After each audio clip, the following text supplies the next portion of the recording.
Hello everyone, welcome to the channel. সকলোকে স্বাগতম জনাইছো মই অৰবিন্দ বৰা। আপোনালোকৰ টেটৰ পৰীক্ষালৈ আৰু বেছি দিন নাই। 19 তাৰিখে পৰীক্ষা মাজত আমাৰ 10 দিন মান সময় আছে আৰু ইয়াৰ মাজতে 7টা দিন আপোনালোকে 7 দিন সময় এটলিষ্ট আধা ঘণ্টাকে যদি আমাক দিয়ে এটা আমি সিৰিজ ইয়াতে আপোনালোকৰ কাৰণে প্ৰভাইড কৰি আছো যেটো পেইড কোৰ্ছ আছিল আপোনালোকৰ কাৰণে ফ্ৰী কৰি দিয়া হ'ব এতিয়া হেতু যদি আপোনালোকে ডেইলি আধা ঘণ্টাকে দি পেলাই চাই তেতিয়া হলে আপোনালোকৰ যেটো আসাম পাৰ্ট 2 আছে তাতে বহুতখিনি হেল্প হৈ যাব আমি যেতিয়া আসাম পাৰ্টৰ কথা কওঁ তাতে অসমৰ আৰ্ট এণ্ড কালচাৰ আৰু অসমৰ হিষ্ট্ৰী আৰু অসমৰ লিটাৰেচাৰ এণ্ড অসমৰ জিঅ'গ্ৰাফি এই চাৰিটা বহুত ইম্পৰ্টেণ্ট হয় পলিটিও কম অহা দেখা পাওঁ আমি আৰু লগতে অসমৰ ইকনমি বিষয়েও কম অহা দেখা পাওঁ কিন্তু অসমৰ হিষ্ট্ৰী জিঅ'গ্ৰাফি এই দুটা টপিক বহুত ইম্পৰ্টেণ্ট তাৰ লগতে আমাৰ অসমৰ আৰ্ট এণ্ড কালচাৰ আৰু অসমৰ লিটাৰেচাৰ তাক লৈ পেলাই বহুতখিনি বস্তু আহে এতিয়া আমি আসামৰ ডিষ্ট্ৰিক্টছ অফ আসাম বুলি এটা সিৰিজ কেটামান ভিডিঅ' থাকিব এটা প্লেলিষ্ট থাকিব মই ডেইলি এটা ভিডিঅ' আপলোড নকৰোঁ অলৰেডি আপলোড কৰা থাকিব সেইখিনি ভিডিঅ' মানে কৰা আছে এদিৰি সময়তে লোৱা ক্লাছ সেইখিনি এই সিৰিজটোত 7টা ভিডিঅ'ত আপোনালোকে অসমৰ গোটেই 35খন ডিষ্ট্ৰিক্টৰ বিষয়ে পঢ়িবলৈ পাব যিখিনি ক্লাছ মই লৈছিলোঁ আপোনালোকে এটা ক্লাছ চাব কেনেকুৱা লাগে যদি ভাল লাগে গোটেইখিনি কন্টিনিউ কৰিব বহুতখিনি মোৰ হিচাপত বেনিফিটেড হ'ব আৰু এই যি ক্লাছ কেইটা থাকিব সেইকেইটা কেৱল অসমৰ জিঅ'গ্ৰাফিৰ বিষয়ৰ ক্লাছেই নহয় ঠিক আছে সাধাৰণতে ডিষ্ট্ৰিক্টছ অফ আসাম বুলি ক'লে জিঅ'গ্ৰাফিৰ ভিতৰতে আহি যায় কিন্তু কেৱল জিঅ'গ্ৰাফি বিষয়ৰ ক্লাছ নহয় ইয়াত বহুত কথা আপোনালোকে জানিবলৈ পাব আৰ্ট এণ্ড কালচাৰ বহুত জড়িত হৈ থাকিব কোনখন জিলাত আমি যেতিয়া জিলাবিলাকৰ কথা পঢ়িম কোনখন জিলাত কেনেকুৱা ধৰণৰ মানুহ বসবাস কৰে ট্ৰাইব কি আছে তাতে ঠিক আছে তাত কি মন্দিৰ আছে এইবিলাক বস্তু আমাৰ আৰ্ট এণ্ড কালচাৰ ভিতৰতো আহি যায় মানে মঠ মন্দিৰবিলাক হওক বা জনগোষ্ঠীবিলাকৰ কথা গতিকে আৰ্ট এণ্ড কালচাৰ আৰু কোনোবা এখন ডিষ্ট্ৰিক্টত যদি ফেমাছ কোনোবা এজন পাৰ্চনেলিটি আছে তেওঁৰ বিষয়ে আমি পঢ়িম ইয়াতে আপোনালোকে লিটাৰেচাৰ বিষয়ে পঢ়িবলৈ পাব অ'কে পলিটি বিষয়ে পঢ়িবলৈ পাব তাতে এইখিনি তো ডিষ্ট্ৰিক্টছ অফ আসাম যদিও এনেকুৱা লাগে যে জিঅ'গ্ৰাফিৰ টপিক হয় এটা কিন্তু ইয়াতে আপোনালোকে অসমৰ পলিটি হিষ্ট্ৰীও পাব বহুত বস্তু ঠিক আছে এই ডিষ্ট্ৰিক্টখনৰ হিষ্টৰিকেল ইম্পৰ্টেঞ্চ কি আছে শোণিতপুৰৰ হিষ্টৰিকেল ইম্পৰ্টেঞ্চ কি আছে মহাভৈৰৱ মন্দিৰ কি হয় উষা অনিৰুদ্ধৰ কাহিনী কি সেয়াও আপোনালোকে সেই ডিষ্ট্ৰিক্টখন পঢ়িবলৈ পাব তাতে যদি আপোনালোকে যোৰহাটৰ কথা পঢ়িব শিৱসাগৰৰ কথা পঢ়িব আহোম হিষ্ট্ৰী কথা অলপমান তাত টাচ কৰি যাম গতিকে ডিষ্ট্ৰিক্টছ অফ আসাম যিটো সিৰিজ আমি আনিছোঁ সেইটোত গোটেই আমাৰ অসম পাৰ্টটোৰ কাৰণে গোটেইখিনি বস্তু তাত সোমাই থাকিব আৰু আপোনালোকে জানে যে লোকেশ্যন বেছ কুৱেশ্যন কিমান সোধে আজিকালি কোনখন ডিষ্ট্ৰিক্টত কি আছে এই বস্তুটো কোন জেগাত আছে আসাম ইউনিভাৰ্চিটি ক'ত আছে এনেকুৱা বহুত বস্তু আপোনালোকক সোধা দেখা যায় গতিকে গোটেই বস্তুখিনি এটা জেগাত এই আমাৰ 35খন ডিষ্ট্ৰিক্টৰ কথা পঢ়োঁতে আপোনালোকে পাব মোৰ হিচাপত টেটৰ কাৰণে বহুত বেছি হেল্প হৈ যাব আসাম NH পিপল যি 35 মাৰ্কছ আহিব তাৰ কাৰণে এতিয়া বেলেগ এটা কথা মই কৈ থৈ দিওঁ যে এই যিখিনি ক্লাছ আছে সেই ক্লাছখিনি মই লৈছিলোঁ এডিআৰিৰ সময়ত আহৰণত যিটো আমাৰ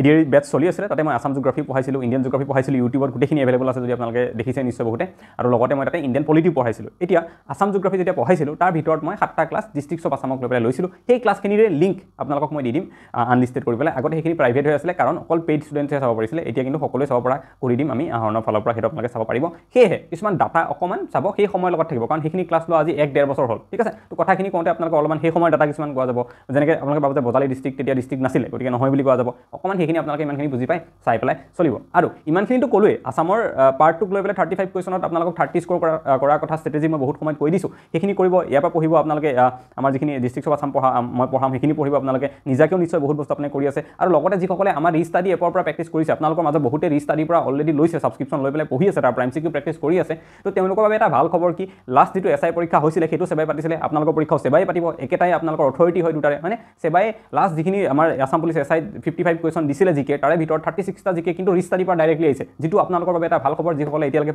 তাৰ পৰা প্ৰেক্টিছ কৰি আছে আৰু যিসকলে এতিয়ালৈকে প্ৰেক্টিছ কৰা নাই তেওঁলোকক মই ক'ম আপোনালোকে ৰিষ্টাডিৰ বাবে সোনকালে প্ৰেক্টিছ কৰক কাৰণ আসাম NH পিপল পাৰ্টটোত ৰিষ্টাডিৰ পৰা ডাইৰেক্ট বহুত কুৱেশ্যন আপোনালোকে দেখিবলৈ পাব যিবিলাক আনকমন কিছুমান কিন্তু কুৱেশ্যন থাকিব বিশেষকৈ মিছেলেনিয়াছ ছেকশ্যন আমি যিটো ক্ৰিয়েট কৰিছোঁ তাত বহুত কুৱেশ্যন আপোনালোকে তাৰ পৰা পাই যাব মই এবাৰ কৈ দিছোঁ ৰিষ্টাডিৰ বিষয়ে তাৰ আগতে আপোনালোকক কওঁ এই যিকেইটা ভিডিঅ' থাকিব সেই ভিডিঅ'কেইটা আপোনালোকে লিংক এটা গোটেই প্লেলিষ্টৰ লিংক এই ভিডিঅ'টোৰ ডেছক্ৰিপশ্যন আৰু কমেণ্ট বক্সৰ ফাৰ্ষ্ট কমেণ্টত পাই যাব ঠিক আছে আসাম ডিষ্ট্ৰিক্টৰ যি 7টা ক্লাছ থাকিব তাৰ এটা প্লেলিষ্ট বনোৱা লিংকটো তাতে পাই যাব অ'কে আৰু লগতে ৰিষ্টাডি বিষয়ে মই এবাৰ কৈছোঁ যদি কোনোবাই কৰাও নাই কিবা কাৰণত একদম দেৰি নকৰিব আজিৰ পৰা এটলিষ্ট কৰক চাওক আপোনালোকে ৰিষ্টাডি কেনেকৈ ল'ব লাগে মই দেখাম এপটো আপোনালোকে এপটো যেতিয়া খুলিব ন লোৱাৰ পিছত তেতিয়া এনেকুৱা ধৰণে ওলাব আমাৰ যিটো আসাম NH পিপল কোৰ্ছ আছে তাত এনেকৈ ওলাব আৰু ইয়াতে Assam geography Assam history Assam polity Assam economy art and culture static জিকে ফেমাছ পিপল মানে অসমৰ পাৰ্চনেলিটিবিলাকক লৈ পেলাই আসাম জিকে মিছেলেনিয়াছ বুলি এটা দিয়া আছে আৰু এইবিলাকৰ ভিতৰত বহুত কুৱেশ্যন আছে এতিয়া যেনেকৈ আসাম জিঅ'গ্ৰাফিটো খুলিলে আপুনি আসাম জিঅ'গ্ৰাফি খুলিলে এনেকুৱা ধৰণে ওলাব অসমৰ জিঅ'গ্ৰাফিকেল লোকেশ্যনক লৈ পেলাই এটা টপিক তাৰ ভিতৰত 25টা-30টা MCQ থাকিব মেপিং আছে তাৰ ভিতৰত বহুতখিনি কুৱেশ্যন থাকিব ছয়েল এণ্ড ক্লাইমেট অসমৰ ৰিভাৰ ছিষ্টেম অসমৰ national park wild life century তাৰ ভিতৰত 40টা-50টা কুৱেশ্যন থাকিব 20-30টা কুৱেশ্যন থাকিব আপোনালোকে সেইবোৰ প্ৰেক্টিছ কৰিব পাৰিব কুৱেশ্যন কেনেকৈ থাকিব যেনেকৈ জিঅ'গ্ৰাফিকেল লোকেশ্যন যিটো ফাৰ্ষ্ট টপিক আছে ন সেইটো যদি মই খুলি দিলোঁ তেতিয়া এনেকৈ ওলাব যে অসমৰ একমাত্ৰ মীন মহাবিদ্যালয়খন ক'ত আছে অসমীয়াটো আছে ইংলিছতো আছে ইয়াতে দেন সেইটো আপোনালোকে ইয়াতে ক্লিক কৰি পেলাই যদি শুদ্ধ হ'ল ভুল হ'লে গম পাব আপোনালোকৰ কোনটো শুদ্ধ এনচাৰ দেন নেক্সট কৰিলে আপোনালোকে অসম ৰাজ্যিক সংগ্ৰহালয় ক'ত অৱস্থিত এনেকুৱা ধৰণে কুৱেশ্যন আহিব আৰু 3,000 পৰা 3,000 প্লাছ কুৱেশ্যন আছে অলমষ্ট 5,000 মান এড কৰা হ'ব পৰীক্ষা আগলৈকে কুৱেশ্যন এড কৰি থকা হৈছে আৰু এড কৰি থকা হ'ব আৰু মই ক'লো ন ইয়াৰ ভিতৰত যিমানখিনি টপিক আছে আপোনালোকক গোটেইখিনি দিয়া আছে Assam geography history polity economy art and culture everything ইয়াতে ইনক্লুড কৰা আছে আপোনালোকে বহুত ইণ্টাৰেষ্টিংলি এই বস্তুটো ফ্ৰী থকা টাইমতো কৰি পেলাই আছাম এনচিপিলৰ আপোনালোকে কোৰ্চৰ ভিতৰত নোপোৱা বস্তুখিনিও ইয়াত পাই যাব, গোটেই বস্তুটো কমপ্লিট হৈ যাব। সেইকাৰণে মই কৈছোঁ এই দুটা বস্তু আপোনালোকে ষ্টাডি ইনচাইডৰ কোৰ্চ যদি লয় আৰু এইটো যদি ফ্ৰী টাইমত প্ৰেক্টিছ কৰে, এইটো প্ৰেক্টিছ কৰিবলৈ বহুত সময় নালাগে, ডেইলি আপোনালোকে আধা ঘণ্টাকৈ যদি দিয়ে, পৰীক্ষা বহুত আগতে ইনফেক্ট 10-15 দিনত বহুতখিনি বস্তু ইয়াৰ পৰা কভাৰ আপ হৈ যাব আপোনালোকৰ কাৰণে। কিন্তু এডভান্টেজত বহুত থাকিব বেলেগতকৈ, যিটো এডিআৰিৰ ক্ষেত্ৰত হৈছিলে, আমাক বাৰে বাৰে ষ্টুডেণ্টে আহি পেলাই কৈছিলে যে দাদা আপুনি আগতে কিয় নক'লে, এডিআৰি একদম কম সময়ৰ আগতে আমি এই এপটো ৰেডি কৰি উলিয়াইছিলোঁ, বহুতে কৈছিলে আগতে ক'লে আমি আৰু পাৰিলোহেঁতেন, কাৰণ এডিআৰিত পৰীক্ষাৰ পিছত মই দেখাই দিছিলোঁ যে কেনেকৈ মানুহে 2-3 দিন আগতে এই এপটো ইউজ কৰি পেলাই তেওঁলোকে 13টা-14টালৈকে কুৱেশ্যন জিকে ডাইৰেক্টলি পাইছিলে মানে এই এপটোৰ পৰা। গতিকে আপোনালোকে যদি লয় বেলেগতকৈ নিশ্চয় এডভান্টেজত থাকিব, মই সেইটো জানো, এতিয়ালৈকে বহুতে লোৱা নাই, গতিকে যিখিনিসকলে লয় নিশ্চয় আপোনালোকৰ কাৰণে এটা এডভান্টেজ বেলেগতকৈ আছাম এনচিপিএল পাৰ্ট 2 ল'ব পাৰিব। কেনেকৈ ল'ব এই এপটোৰ পৰা আপোনালোকে, সেইটো মই এবাৰ দেখাই দিছোঁ, আপোনালোকে ইয়াতে চাই লওক, ভাল লাগিলে ল'ব পাৰিব। আৰু ষ্টাডি ইনচাইডৰ কোৰ্চটোৰ কাৰণে আপোনালোকে কণ্টেক্ট কৰিব পাৰিব, সেই নাম্বাৰ যে দিয়া আছিলে তাত, নহ'লে ডাইৰেক্টলি গৈ নিজেও ল'ব পাৰিব। মই দুটা এপৰে ডাউনলোড লিংকটো ইয়াতে তলত কমেণ্ট ছেকশ্যনত দি থওঁ, আপোনালোকে দুটা এপ তাৰ পৰা ডাউনলোড কৰি ল'ব। আৰু ৰিষ্টাডিটো কেনেকৈ এমচিকিউ প্ৰেক্টিছ কৰিব লাগে মই এবাৰ দেখাই দিছোঁ, আপোনালোকে ইয়াতে চাই লওক। আপোনালোকে প্ৰথমে গুগল প্লে ষ্ট'ৰত যাব, তাতে চাৰ্চ কৰিব লাগিব ৰিষ্টাডি বুলি।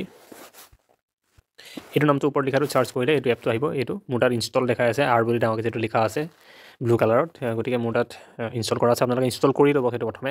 ইনষ্টল কৰাৰ পিছত এপটো এনেকৈ আহিব, এইটো এপটো ৰিষ্টাডি বুলি। ইয়াতে আমি এইটো অ'পেন কৰিম, ক্লিক কৰি পেলাই তাৰপিছত আপোনাৰ ফোন নম্বৰ ইয়াতে দিব লাগিব। ফোন নম্বৰ যিকোনো আপোনালোকৰ যি আছে দি লোৱাৰ পিছত লগ ইন কৰি দিব পাৰিব। লগ ইন কৰিলে অ'টিপি আপোনালোকৰ অট'মেটিক এটা অ'টিপি আহি যাব, আৰু সেইটো অ'টিপিটো আপোনালোকে এনেকৈ ভেৰিফাই অ'টিপি কৰি দিব লাগিব ইয়াতে, তেতিয়া ৰিষ্টাডিত লগ ইন হৈ যাব। দেন লগ ইন হোৱাৰ লগে লগে এইটো ওপৰতে দেখিছে আপোনালোকে Assam TET and BTR TET এইটো পোষ্টাৰটো দিয়াই আছে, এইটো মোৰ ফটো এখন লগোৱা আছে তাতে। আপোনালোকে তাত ক্লিক কৰিব,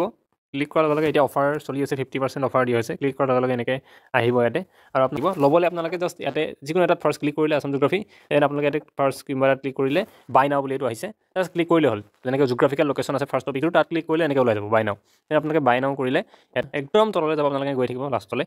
একদম লাষ্টত আছে টেট স্পেচিয়েল পাছ বুলি। ইয়াতে আছাম এনচিপিএলটো অকল ইয়াতেহে ইনক্লুডেড আছে, বেলেগ ক'তো নাই। গতিকে টেট স্পেচিয়েল পাছ 249 ৰুপিজ যিটো দেখাইছে, তাত আপোনালোকে চিলেক্ট প্লেন বুলি যিটো আহি আছে এইটো, ইয়াতে আপোনালোকে এবাৰ ক্লিক কৰি দিব, তাৰপিছত প্ৰচিড টু পে' কৰিব। তেতিয়া এনেকৈ আহিব, তাৰপিছত আকৌ আপোনালোকে প্ৰচিড টু পে'মেণ্ট ইয়াতে ক্লিক কৰি দিব, এনেকৈ আহিব। এতিয়া ইয়াতে আপোনালোকে আকৌ আপোনালোকৰ নাম্বাৰটো দিব, এবাৰ নাম্বাৰ দিয়াৰ পিছত ছেইম নাম্বাৰটো দিব পাৰিলে, তাৰপিছত কণ্টিনিউ কৰি দিব ইয়াতে। এতিয়া আপোনালোকৰ